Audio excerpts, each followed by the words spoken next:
Bienvenidos a esto que es El Mundo Nos Vigila. ¿Quién mejor para hablar, o quién es mejor para hablar de censura que mis dos invitados de la semana pasada?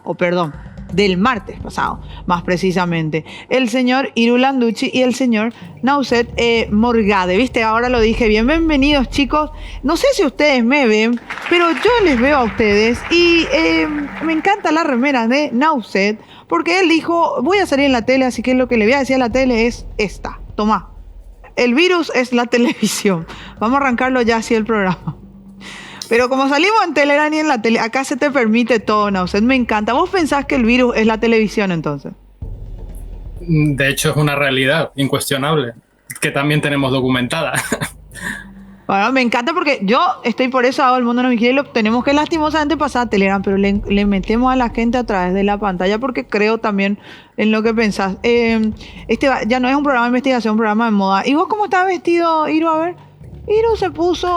Yo tengo una que me regalaron en la última conferencia que hicimos allí en Argentina sobre cosmología, que es el módulo lunar descripto, ¿no? Papel aluminio, acá hay cartón, acá estarían los tubos de plástico. Bueno, tiene toda una serie de descripciones de la farsa del hombre en la luna, ¿no? Cuando uno ve el módulo no puede, ni a la esquina llega esto, básicamente. Y yo estoy entonces vestida como la boluda funcionaria, que es del conglomerado del rebaño, que se va por donde... Si me hubieran avisado que se iban a vestir así, hubiera traído otra cosa. Hubiera traído también una remera que proteste contra todo. Está bien, vos tenés que mantener las formas. Vos tenés que mantener las formas dentro de la pantalla, básicamente. Estás bien, sí. Sí, en este, como le encanta decía nuestro director, en este electrodoméstico cuadrado que es las cajas de bobo. Porque de verdad creo que tiene razón lo que dice Nauset Romero. La televisión no educa. La televisión entretiene creo que hasta entretiene como para desviar nuestra atención. Y me parece que este programa, no digo porque sea el mío, pero creo que deben haber más programas así. El problema es, y a ver, Nauset entrando en este tema otra vez de los templates, el problema es que no lo vas a comercializar, porque no lo quieren comercializar. Ay, me viene a hablarle a una farmacéutica, la farmacéutica no me va a dar un auspicio. Le voy a hablar a un frigorífico para que me dé su eslogan, pero no creo que me lo dé, porque voy a hablar de la carne y que le están rociando químicos que están dentro de la vaca, que están en las plantas, la planta come la vaca terminamos comiendo nosotros. Es difícil que haya programas así. A quien tú no puedes criticar es quien te gobierna, quien te controla. Entonces, obviamente, si no te permiten y te chantajean y te cierran canales por criticar a las farmacéuticas y a ciertas agendas y agencias internacionales, pues ya sabemos quién nos está controlando, ¿no? Y lamentablemente, pues no sé allí, pero aquí 7 de cada 10 anuncios son de farmacéuticas, ¿no? Aquí en España, ¿no? Están infestada la televisión de anuncios de farmacéutica y obviamente todos están trabajando para la farmacia. Farmacia, lo llamo yo. Sí, es cierto. Estamos inundados y es la realidad también en Argentina también, por más que le digo a la gente que los dos están trasnochando porque uno está en España y Iru está en Suiza. O sea, los dos están así sin dormir por estar aquí con ustedes al aire hoy en El Mundo Nos Vigila. Pero en Argentina pasa también eso, Iru. O sea, si vemos spots publicitarios que encima está obligado a 15 minutos por hora, a mí me sorprende la cantidad de medicamentos que veo, solamente que nos los venden tan aspiracionales que hasta siento que tengo que tomar el medicamento para ser mejor en mi vida.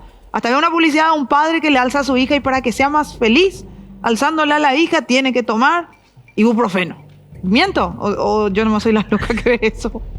No, mirá, retomando algunos conceptos, ¿no? Vos hablabas de la frase que tiene la remera de Nauset.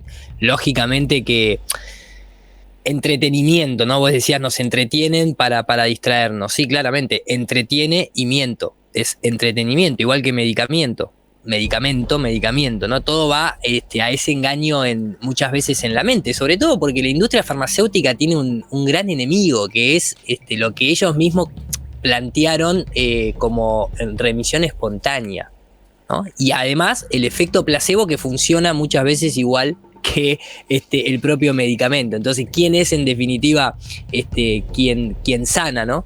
Pero fuera de ciertas excepciones, claramente que sí, que en la televisión hay lo que se denomina técnicamente conflictos de intereses. O podemos hablar vulgarmente de que nunca se le muerde la mano a quien te da de comer, ¿no? Podría decirse. Entonces, claramente que el que te financia, de alguna manera, es el que también te dice hasta dónde podés llegar en muchos casos. No siempre sucede, y muchas veces en las bandas de música se ve mucho y se entiende básicamente cuando la banda llega a un cierto estatus en el cual está propiamente preparado para autofinanciar sus discos, y entonces ya le dice a la discográfica: ahora yo voy a escribir mis letras como lo hacía antes, pero nadie me va a corregir basado en el mensaje de adoctrinamiento que vos querés dar. Entonces, eso siempre, el ser humano ha lidiado con eso desde que salió del barro, básicamente.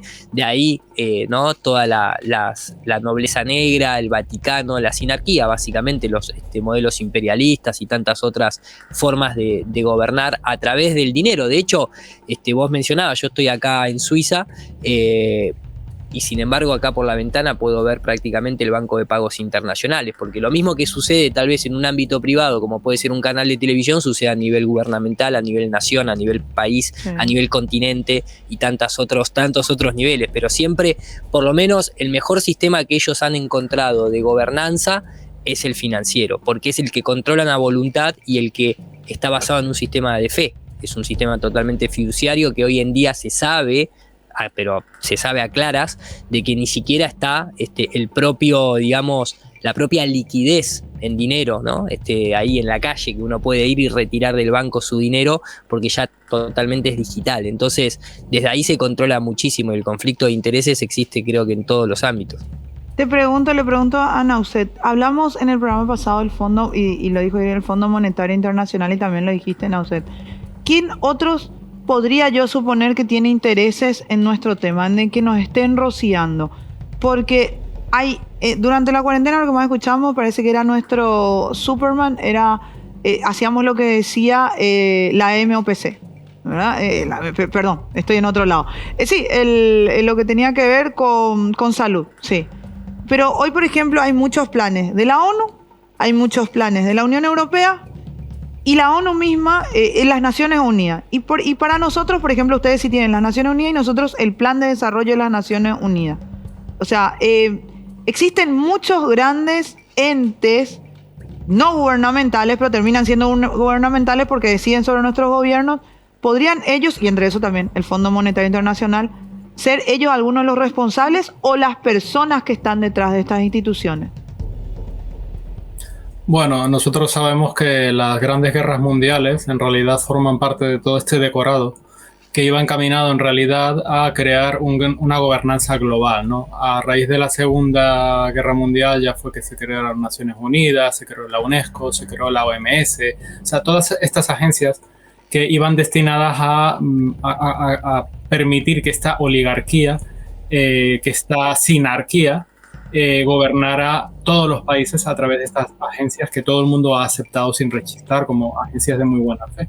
Entonces, estas agencias realmente no se gobiernan a sí mismas. Detrás de estas agencias están estos poderes, ¿no? Esta banca privada, ¿no? Todos estos individuos que tienen el poder en su mano, el poder económico, y ellos son los que compran y venden voluntades.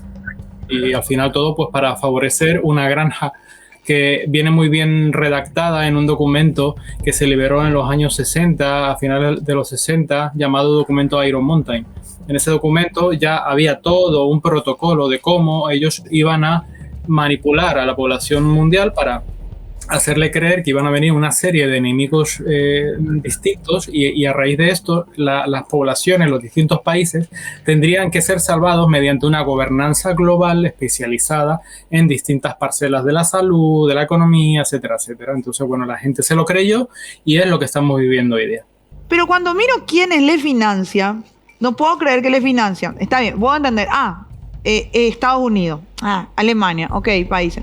Pero cuando encuentro fundaciones dentro de la financiación de la Organización Mundial de la Salud, no me puedo preguntar qué hacen esas organizaciones ahí. Mira, Sí. te respondo así un poco brevemente. Mira, eso lo vimos incluso, por lo menos nosotros, desde cuando sucedió, y voy a ir un poco hacia atrás en el tiempo. Durante la presidencia de Donald Trump en los Estados Unidos, que se promocionó a Donald Trump como un outsider y como alguien, ¿no? Como un salvador que venía justamente a desarrollar el bien de la humanidad porque él iba a encargarse de drenar el pantano, así fue como se promocionó a través del movimiento QAnon.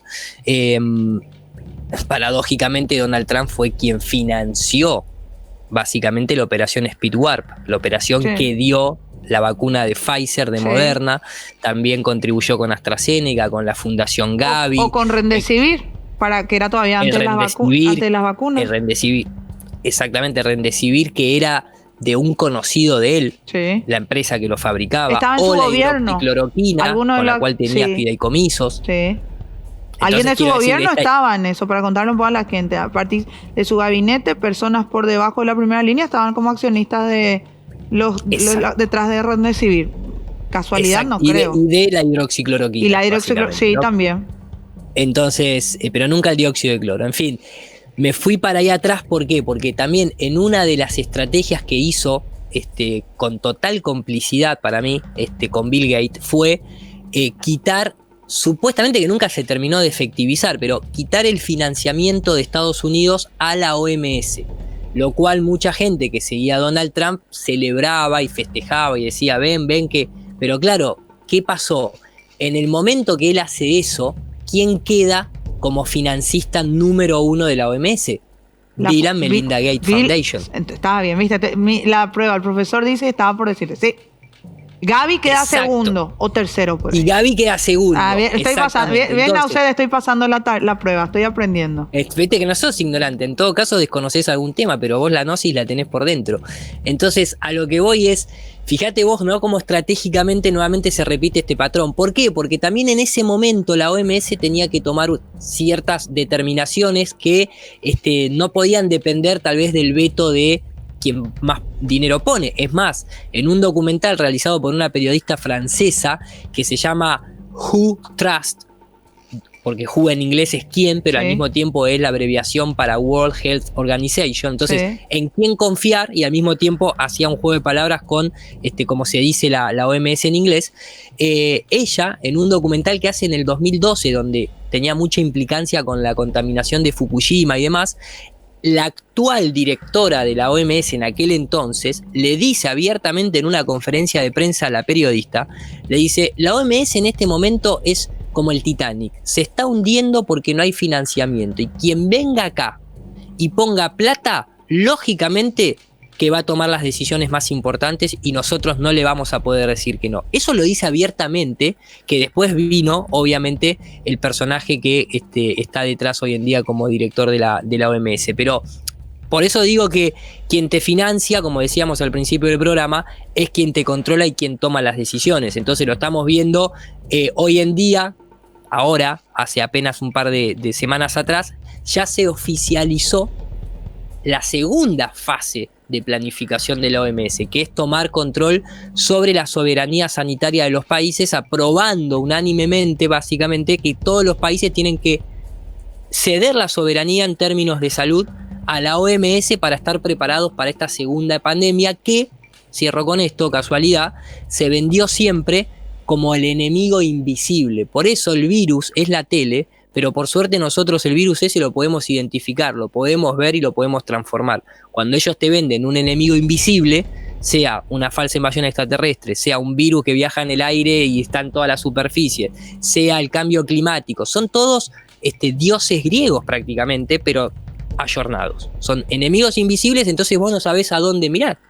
Nosotros hemos identificado a varios y sabemos dónde mirar y dónde justamente dejar de mirar para no ser víctimas de esos virus, ¿no? Me vas a decir dónde mirar y dónde no mirar. Entonces, le pregunto mientras a Nauset. Pensé en los aviones y se me ocurrió, tenemos diferencia de opinión entre Viru y yo con respecto a Elon Musk. Hay cosas que me gustan de Elon Musk, pero se me vino a la cabeza, Nauset, el proyecto SpaceX.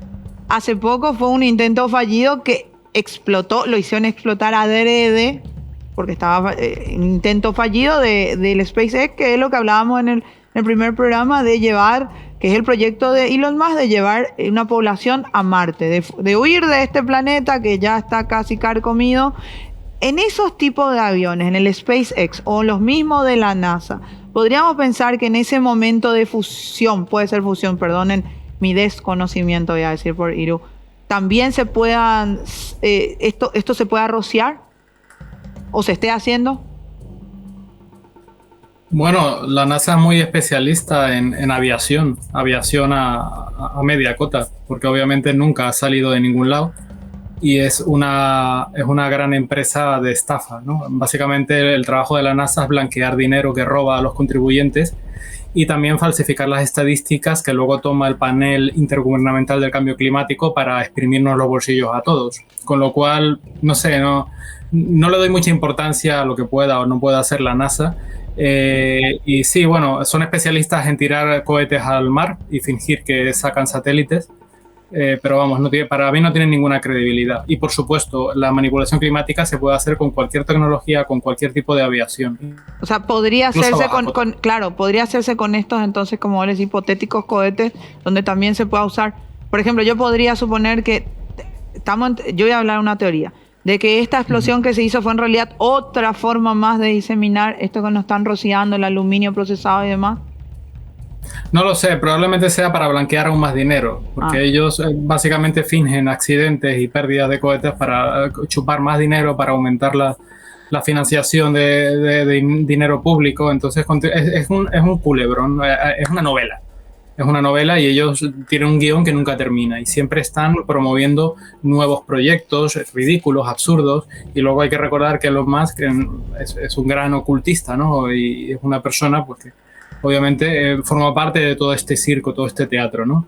Pero no sé, no les hace falta provocar explosiones para diseminar aerosoles, sino ellos ya tienen toda la infraestructura en todos los países necesarios, porque la manipulación climática no se hace en todos los países, solamente se hace en las zonas donde luego esos poquitos termómetros que va a utilizar la NOAA y la NASA para adulterar las estadísticas, las lecturas, están. De manera que no hace falta una gran fumigación a gran escala.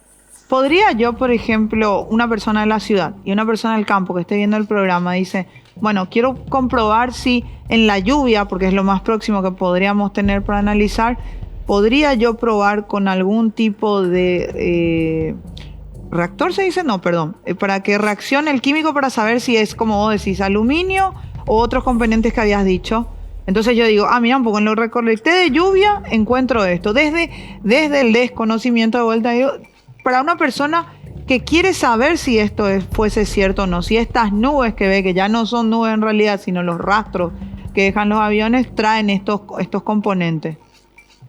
Sí, de hecho nosotros hicimos un análisis, un compañero nuestro aquí en España hizo un análisis en noviembre del año pasado en aguas continentales, agua del que ven muchos pueblos, y como os comenté en otro programa, las lecturas eran incompatibles con la vida y con la salud, ¿no? Y son aguas que está bebiendo la gente, ¿no? Por ejemplo, en aluminio, cuando lo normal, ¿no? Entre comillas normal, porque es que no debería haber nada, ¿no?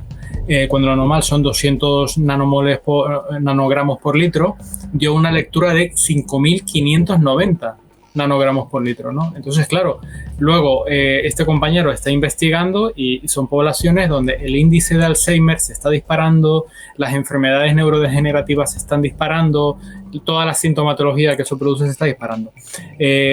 Lo difícil es encontrar un laboratorio que te haga un análisis, porque también se han hecho análisis de sangre y de cabello humano para saber cuánto aluminio tienes en sangre, ¿no? Y por lo tanto que tienes que eliminarlo, ¿no? Hay laboratorios que lo hacen, pero aquí en España ya hemos llegado a un punto en el que hay una especie de mafia que hace que esos laboratorios se pongan muy nerviosos cuando tú intentas llevarles un análisis, ¿no? Entonces nosotros lo que hacemos es decirles que tenemos un huerto ecológico y que queremos analizar el agua en busca de estos metales, ¿no? Y mandar cantidades de agua a analizar, sobre todo pedir que analicen aluminio, berilio, bario, estroncio, quizás cadmio, quizás, y ya está. Aquí en España... Porque no podría suceder que yo le diga de mutuo, aunque sea un amigo doctor, dame un análisis de sangre donde me puedan encontrar si tengo rastros de aluminio y de todos los demás componentes que me habías dicho, que me habías citado. Va a ser muy Sí. difícil de que un laboratorio, al ver, ¿para qué quieren estos análisis? ¿Me va a decir eso o me va a ser casi imposible que un laboratorio acceda a que yo me haga un análisis para saber si en mi sangre tengo? ¿Y cuánto Depende del tengo? país. Claro, depende del país y depende de si el análisis es de agua o tuyo, ¿no? De cabello, de sangre.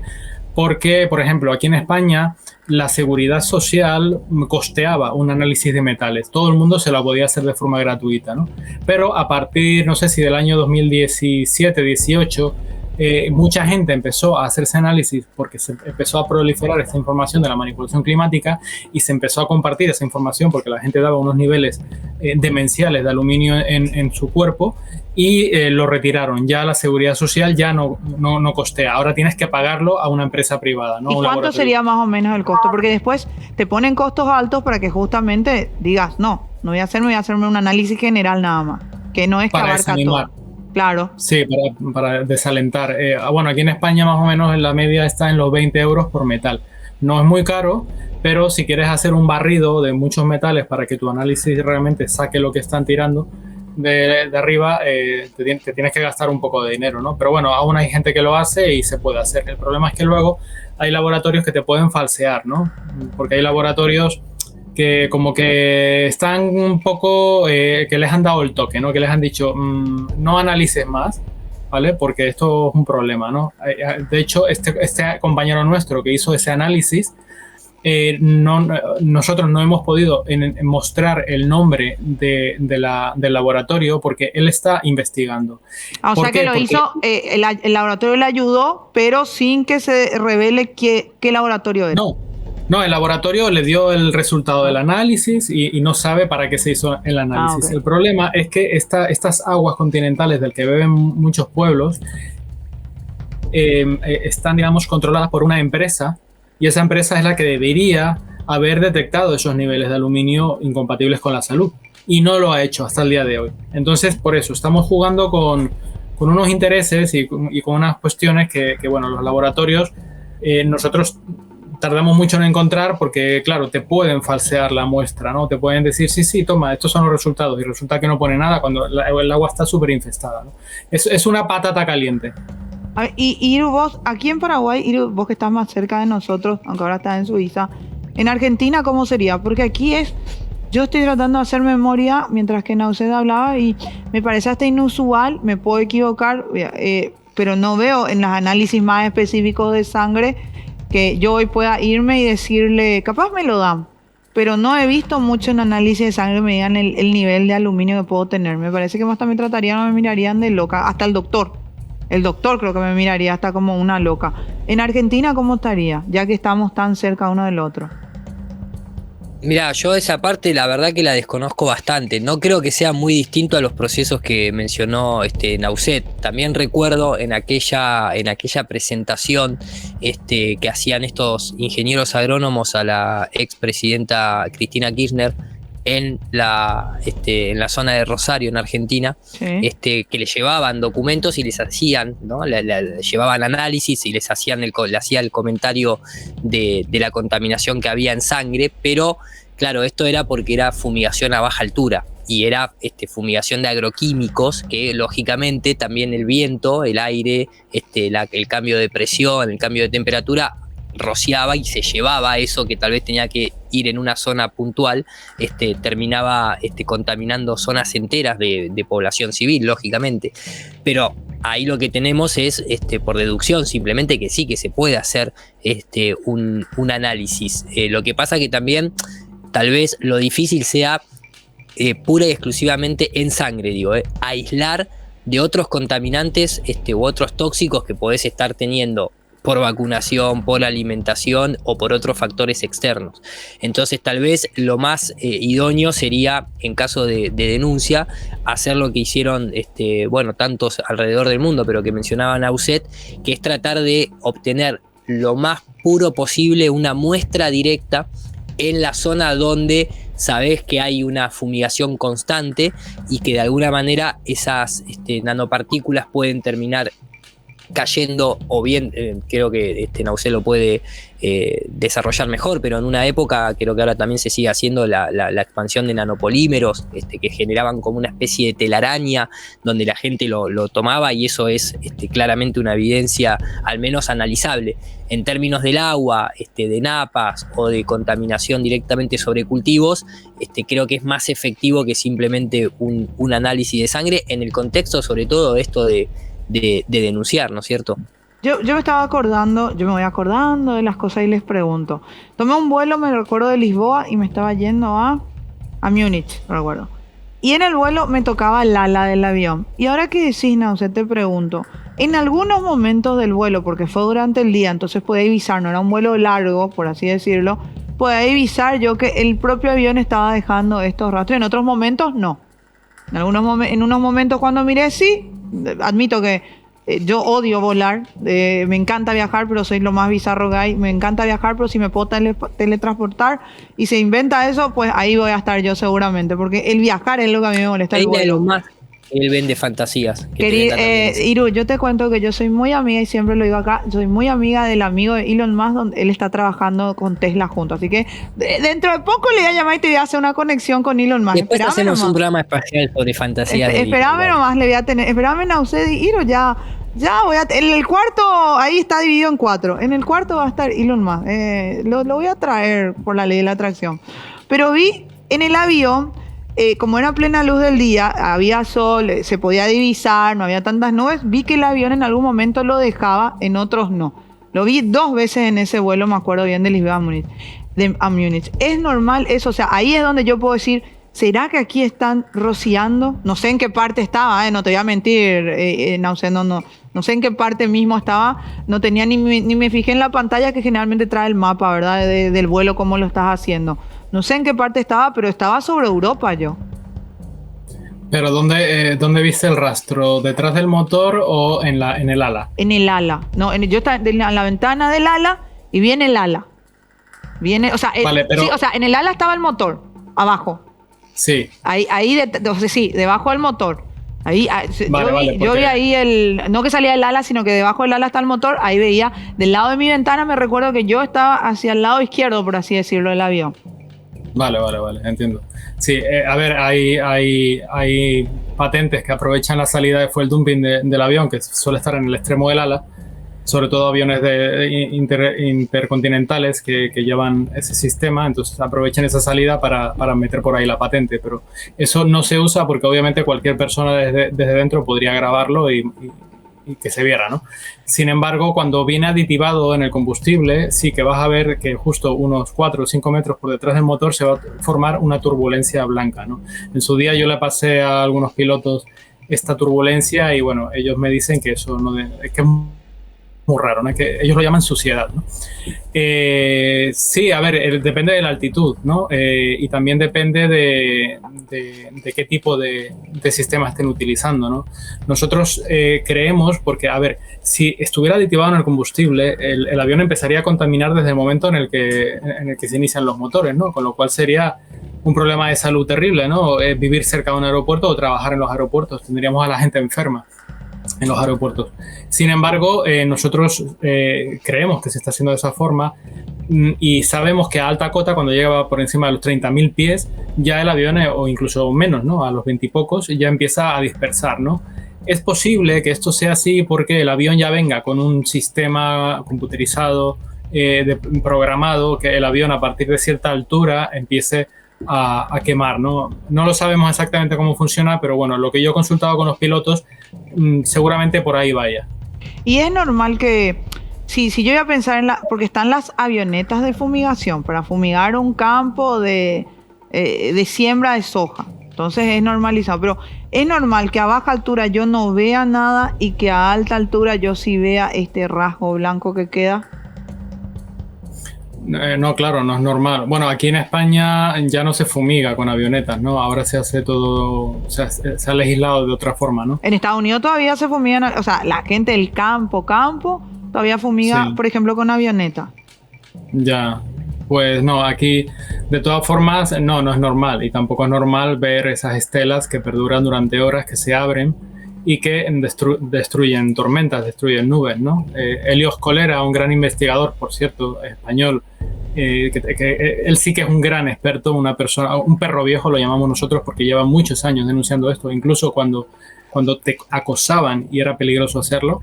Y él lo llama el efecto bayeta, ¿no? Estos secantes higroscópicos lo que hacen es que funcionan como una bayeta. Entonces ellos fumigan, dispersan a alta cota, y cuando los frentes tormentosos con una gran elevación vertical llegan a la parte donde están los aerosoles, literalmente es como si fuera un trapo que los decapita, y obviamente esas nubes ya no tienen la capacidad de descargar. Y pregunto, voy a volver a decirlo de Iru, desde mi desconocimiento, cuando pasan por las nubes, justamente hay una nube real, hemos pasado creo que los tres, por algún vuelo donde ha pasado por una nube, ¿verdad? Y te dice, tal vez te dirá el piloto, te avisará con suerte que vas a tener un poco de turbulencia.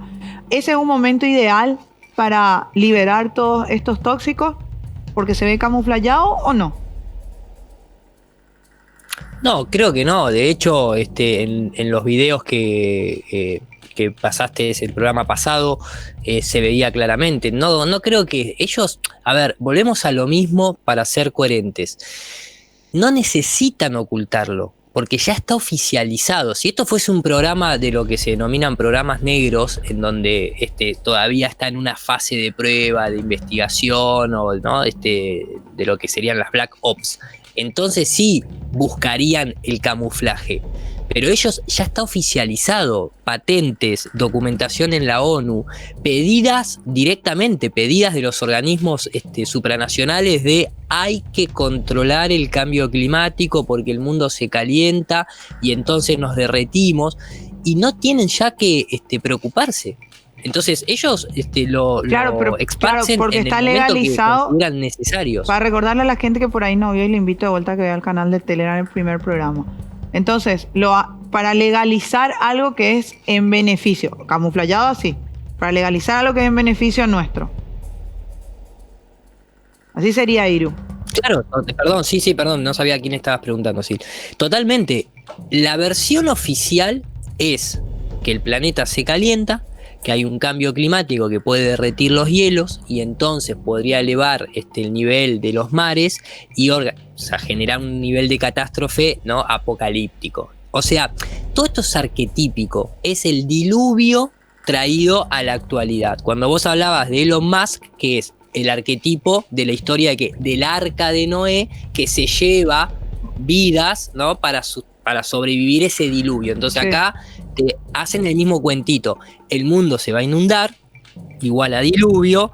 Arca de Noé, igual nave de Elon Musk. Es toda una fantasía. Obviamente que todo es una fantasía, todo es una cuestión religiosa, si se quiere, de utilizar los miedos más ancestrales con los que hemos sido programados a través de la religión y ponerle una cara nueva, modernizada. ¿Por qué? Porque un mouse de computadora que tiene una luz LED ya no es compatible con la historia bíblica. Entonces hay que ayornar todos esos arquetipos.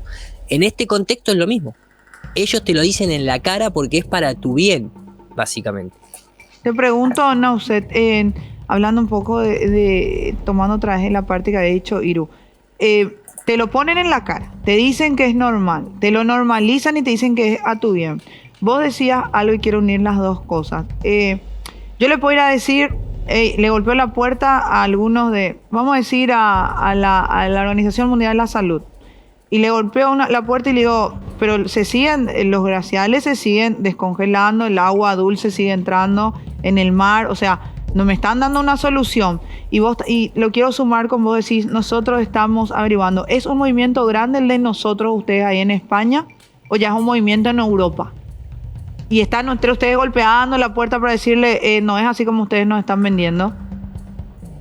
Es un movimiento grande, yo diría que en todo el mundo, en todo el mundo. Y luego, bueno, ya realmente no hay consenso. Ellos pervierten, ¿no?, el lenguaje, ¿no?, y ellos utilizan el término consenso, pero en realidad hay muchos científicos, ¿no? De hecho, se juntaron 1100 científicos primero y luego otros 150 científicos para denunciar lo que es la estafa del CO2, ¿no? De que el supuesto cambio climático esté formado por un exceso de CO2, cuando es exactamente todo lo contrario.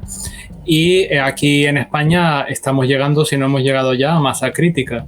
De hecho, llevamos aproximadamente un mes que aquí en España ha empezado a llover. Nosotros hemos documentado que en abril, que es el año que más llueve aquí en España, de hecho hay un refrán que dice abril aguas mil. En abril no llovió por primera vez.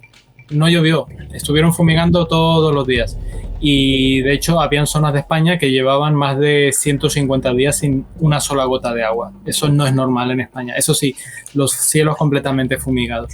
De pronto se empieza a poner de moda este tema, empieza la gente a demandar y se empiezan a proliferar denuncias, a compartir en grupos denuncias, y la gente va a comisaría a denunciar.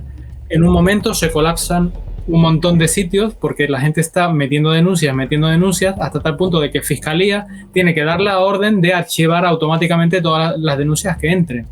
En ese momento empieza a salir en los medios de comunicación el tema de la manipulación climática, en los programas punteros, en los periódicos, intentando negarlo, decir que estamos locos, que la gente se tranquilice, y de pronto cortan, de pronto ya dejan de fumigar, dejan de dispersar, y empieza a llover, empezamos a ver nubes, de hecho todos los días vemos nubes. Entonces realmente nosotros tenemos un poder. Esto no significa que ellos hayan dejado de manipular el tiempo aquí en España, porque de hecho siguen sobrevolando aviones, solo que esta vez no utilizan la patente de polímero de carbono, con lo cual no se ven las estelas blancas, pero siguen haciéndolo. Pero ya no con la intensidad que destruye completamente las tormentas, y eso no, gracias a esa pequeña tregua, es que nosotros tenemos un poco de lluvia, aunque sean pequeñas lloviznas cada 3-4 días, pero lo que no llovió en abril está lloviendo ahora, de manera que sí que podemos presionarlo, sí que hay masa crítica y sí que podemos alterar las decisiones de ellos. ¿Cómo callás 1100? Porque 1100 no me parece un número bajo de científicos, porque está bien 1100 que quieran decir locos, 1100 locos, bueno, pero 1100 científicos que se prepararon, que estudiaron, ¿cómo logra callar esas voces?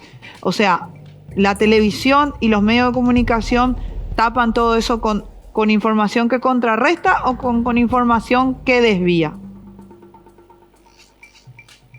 Nauset, perdón. No sé a quién le preguntabas, perdón. No, perdón, yo. A Nauset, ¿cómo le preguntaba? Pues 1100 me habías dicho Nauset. Vale, sí. ¿Cómo haces? O sea, porque que yo lo diga, van a decir, o que 1100 locos conmigo lo digan, bueno, ella qué conocimiento tiene, nada, estoy en marketing, periodismo, nada tengo que ver con ni bioquímica, ni soy climatóloga, pero a un científico, ¿cómo callás la voz, Nauset, de 1100 científicos? Lo callás con la televisión y los medios de comunicación, con una información que es opuesta a esa, o directamente desvías a otra cosa. Es la misma táctica que utilizaron en la pandemia, ¿no? Es tachar de negacionistas a los científicos, lo llaman los científicos negacionistas del cambio climático. ¿Y vos cómo? Entonces los tachan con un modo. Sí, es simplemente con la televisión, es que la televisión lo es todo. O sea, tenemos muchísimos científicos que están denunciando esto, ¿no? Tenemos incluso miembros del panel intergubernamental del cambio climático que se han ido y están dando charlas y conferencias por todo el mundo diciendo que es una gran estafa. Vincent Gray, por ejemplo, ¿no? Hay Luis Pomar también está denunciando, ¿no? El fraude, ¿no? El doctor Douglas Pollock, él estuvo en el IPCC y está denunciando el fraude, ¿no? Entonces es una gran mentira. Ellos simplemente lo único que hacen es tachar a estos científicos de negacionistas, que es lo mismo que hicieron en la pandemia, y ya está, y seguir adelante. La gente ve la televisión y más allá de la televisión no hay ninguna realidad posible para la mayoría de la población. Y Iru, ¿cómo crees que se pueden? O sea, si yo quiero comunicarle esto a la gente, tengo la posibilidad de que estoy en un canal que me permite tener un programa al que puedo hablar. Puedo hablar de esto. Pero ¿cómo se Yo no tengo una marca. Lo sustenta con otras cosas en la grilla del canal, voy a ser bien honesta. Entonces, pero ¿cómo se autosustenta económicamente que ustedes puedan ir recorriendo, Iru, o expertos haciendo esto? Porque después vos te encontrás con las grandes compañías que tienen un presupuesto inmenso para bombardearte con publicidad o para justamente anular un seminario que vos quieras hacer, un congreso que vos quieras hacer, o incluso hasta encontrarte una excusa para no poder viajar. ¿Cómo se podría sustentar la gente con eso también? Me pregunto yo, ¿verdad? No, la mayoría de las veces cuando se habla de conferencias presenciales, simplemente con lo que se denomina aborderó, o sea, se paga una entrada y Sí. desde esa entrada se intenta al menos costear los gastos iniciales que se tiene, ya sea o para alquilar el lugar o si hay que traer gente invitada de afuera, especialistas, expertos, lo que fuese, se trae, se intenta pagar los pasajes y demás. En muchas otras ocasiones, y hablo por conocimiento propio, sale de nuestro propio bolsillo. O sea, muchas veces sí se puede llegar a juntar el dinero para alquilar una sala, para hacer la conferencia, pero es imposible gestionar 5 pasajes de avión. Cuando las ganas son muchas, uno mismo también financia el pasaje y también de alguna manera somos toda gente que trabaja, ¿no? Y que tiene también su independencia económica, no para estar viajando por todo el mundo, pero para de vez en cuando tal vez asistir a una conferencia que se considere importante, desde ya que uno hace ese esfuerzo. Después hay agentes aceleradores, que cuando ellos quieren, ¿no? Hay un dicho que dice no aclares que oscurece, y por ejemplo con lo que sucedió en la pandemia, muchas veces nos han hecho la propia publicidad y cuánta gente ha despertado.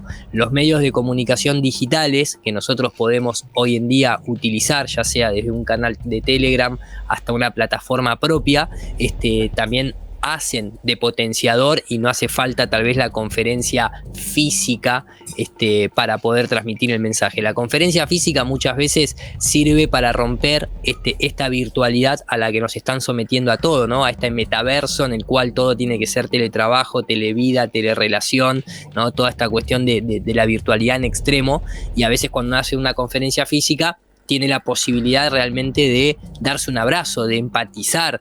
Salen muchísimos contactos, salen muchísimas nuevas relaciones en las conferencias, porque uno no puede dejar de lado la cuestión humana de tocarse, de palparse, de verse a los ojos, de saber hoy en día, encima más que nunca, que uno no es una inteligencia artificial, ¿no?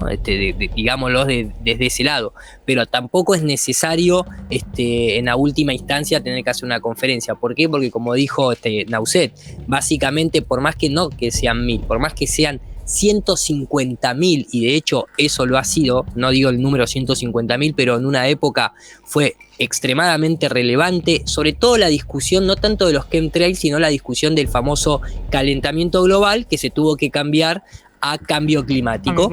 Ellos mismos financiando programas de televisión, siempre la frase era: el debate está cerrado, no hay debate sobre el tema. Incluso Henry Kissinger, no, pero el otro que me sale el nombre, a veces me lo confundo con John Kerry, sí, el secretario de Estados Unidos en la época de Bush, de Obama, creo que también estaba y demás, él encabeza a la fecha de hoy, encabeza lo que es el Congreso de París por el cambio climático.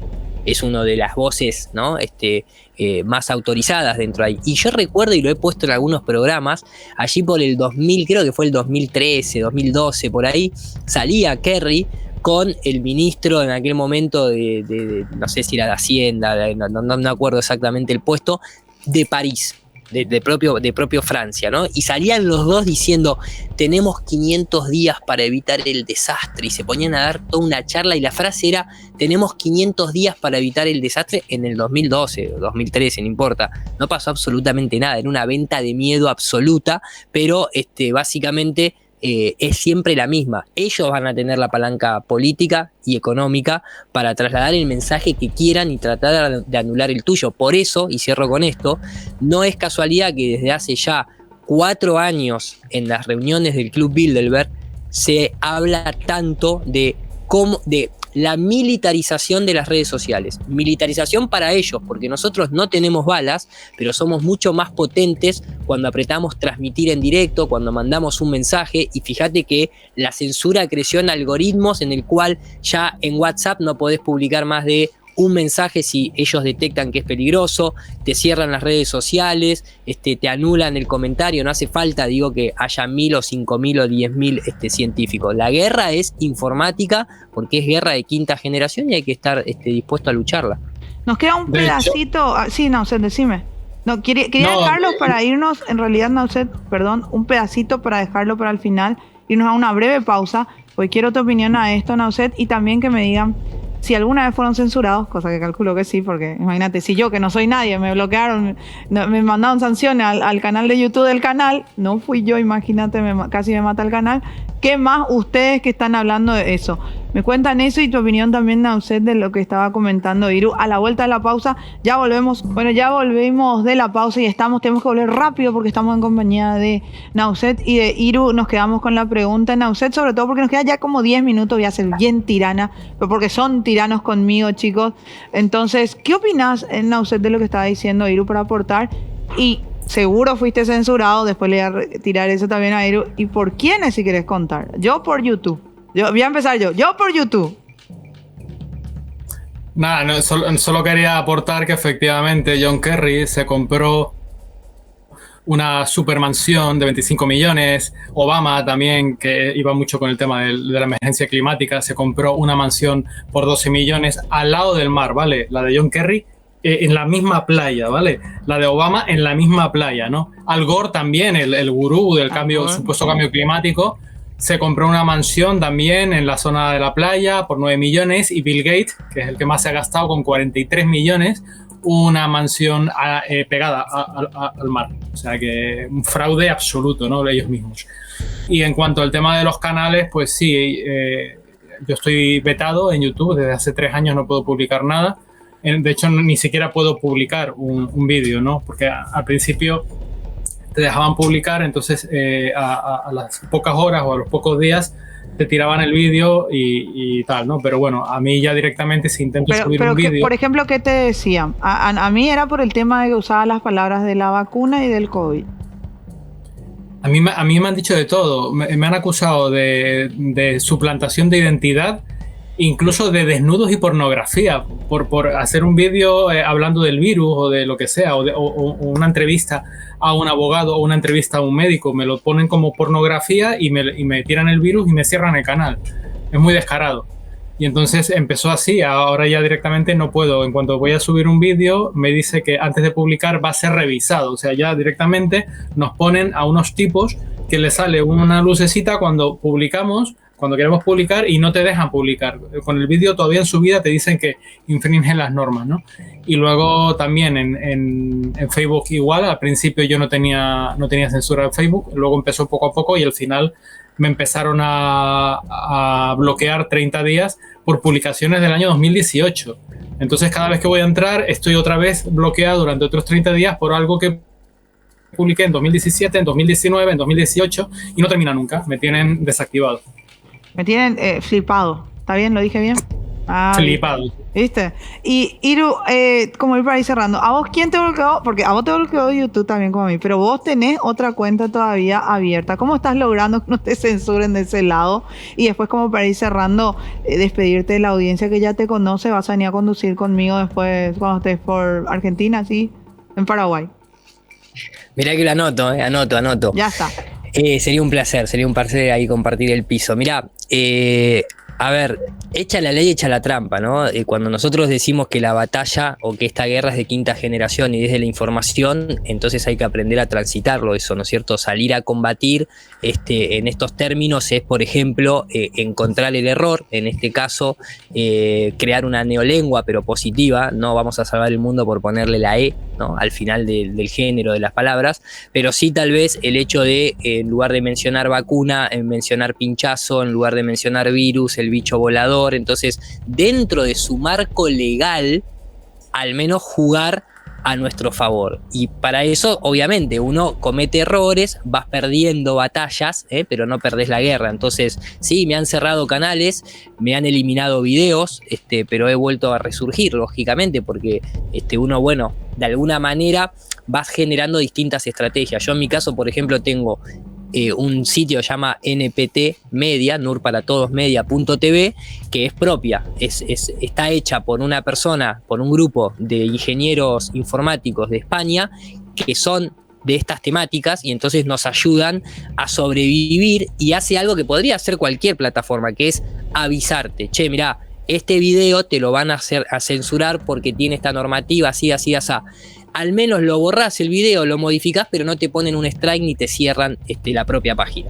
Obviamente, otra forma de combatir es centralizar en una página web propia, nurparatodos.com, es la mía en particular. Sí. Otra es grupos de Telegram. Lo importante que es que por más que a vos te cierren un canal o una plataforma, la gente que a vos te sigue sabe dónde encontrarte. Sí, es tedioso, es un proceso largo muchas veces, uno nunca vuelve a tener la misma cantidad de seguidores que tenía antes, no importa, no se puede medir en eso, sino que la gente que realmente está interesada en el tema sabe dónde volver a encontrarte, y eso es lo positivo y lo que no tiene que de alguna manera desanimar en seguir dándole esta batalla. Pero ellos como plataformas privadas es muy curioso, ¿por qué? Porque se escudan, nuevamente volvemos a lo mismo, dentro de las líneas de la comunidad que les impone una organización supranacional, como es el caso de la OMS. Yo he sufrido muchas censuras hace bastante tiempo con el tema de el dióxido de cloro, que fue una de las primeras cosas que empezaron a censurar y eliminar videos, y obviamente dentro de su política, 3 videos eliminados con un strike, te cierran el canal. Bueno, listo, creamos otro. Y eso se aceleró en el año 2019, cuando arrancó en ese momento la manager de YouTube en cuanto a los lineamientos, llamada la señora Down, Mrs. Down, en el Congreso norteamericano, cuando un congresista le pide que cómo iba a lidiar con las teorías de conspiración en la plataforma de YouTube acerca de el 11S, la tierra plana y los medicamentos. Y ella dice que, bueno, inicialmente iba a aparecer una cajita abajo de contenido autorizado que te iba a linkear con organismos oficiales, y en el caso de violar las leyes de la comunidad, strike y borrada de canal. Y bueno, hay que estar en esa batalla, lógicamente. A ver, Nauset, para ir cerrando el programa, un mensaje que le quieras dar del despertar. Iru ya está haciendo en Sudamérica, entonces, y yo me voy nomás detrás de él, le doy pantalla para irme detrás de él pegado, él ya es el representante de Sudamérica. Pero algún mensaje que quieras darle a los sudamericanos para que se despierten, o por lo menos no se queden con lo que dijo Iru, con lo que dije yo, con lo que dijiste vos, si, por lo menos quieran leer más o investigar más, a ver si eran 3 boludos diciendo algo coherente o eran boludeces. Pero por lo menos para incentivarles a que averigüen, que es lo que yo siempre quiero. Esto es física cuántica, ¿no? El que quiere despertar ya despertó, ya está despierto. No hay más. Entonces simplemente que sigan atesorando información e investigando, ¿no?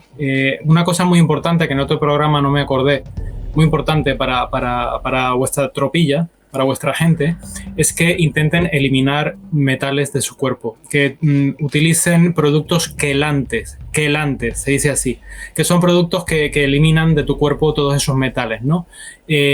Uno de los más baratos son las tierras diatomeas, pero hay que tener mucho cuidado. Las tierras diatomeas tienen que ser muy puras, no vale la que utilizamos para quitarle a las gallinas los parásitos, no, tiene que ser algo que compremos en una tienda que esté rigurosamente limpio de otro tipo de contaminación que nos pueda hacer daño, ¿vale? Entonces las tierras diatomeas son muy buenas. El cilantro, sobre todo si es concentrado, ¿no? El dióxido de cloro. Hay muchas formas de eliminar metales, pero que se centren en eso y que sigan investigando, que se empoderen. Les agradezco mucho, chicos, espero tenerlos pronto. Nos vamos a reencontrar, ojalá pronto, a seguir hablando de muchos más temas. Un beso enorme y un abrazo a la distancia. Gracias. Saludos gigante para todos. Bueno, ahí lo tuvimos a Nauset Morgade y a Iru Landucci hablando un poco en 2 programas que creo que fueron más que fundamentales, porque se dan cuenta cómo, hablando un poco de todo esto que está en el cielo y que nosotros hablamos como nubes y demás, terminan siendo posiblemente químicos que nos estén rociando y a la vez que nos estén enfermando. Lo creas, no lo creas, lo ideal es que te informen. Vamos, Iru dice verdades expuestas. Si lo confirma la NASA, es todo mentira. Si lo confirma la NASA, es todo mentira. Si lo confirma la NASA, es todo mentira. Si lo confirma la NASA, es todo mentira. A la luna nunca la invadieron, y el espacio nunca ellos lo vieron. Las galaxias nunca existieron. La Tierra es plana, desde siempre lo supieron. Si lo confirma la NASA.